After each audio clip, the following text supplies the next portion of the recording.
tayo magluluto ng ginisang repolyo. Ayan. Ayan na yung bawang at ang sibuyas. Ilagay na natin yung ano ba yan? Ilagay na natin yung shredded chicken.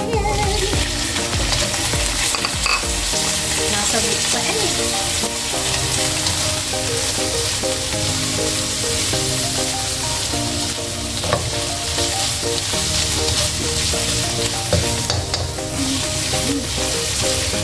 So, igisa-gisa lang natin yung mga kapanda.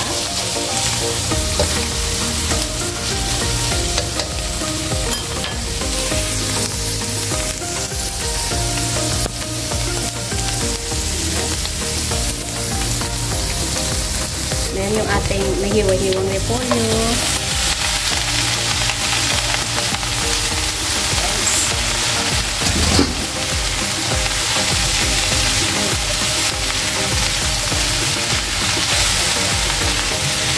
Murang gulay to.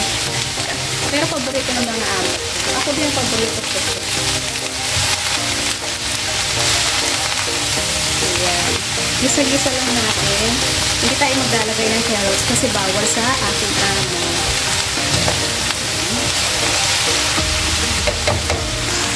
Ayan. Titimplahan na natin yan ng chicken powder, pepper, ayan. Ayan. Chicken powder lang nilalagay ko din guys. At ground pepper. Ayan.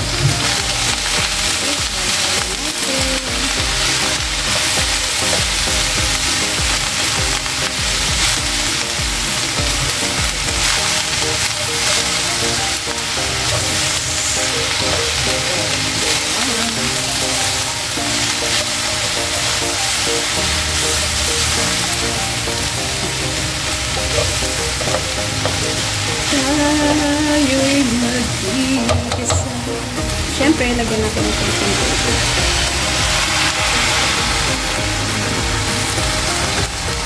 Ayan.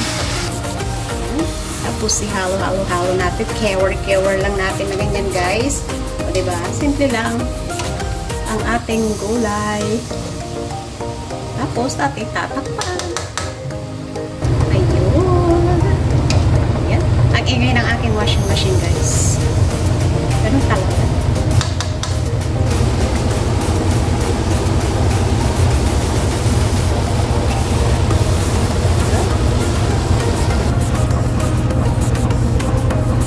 Ayan.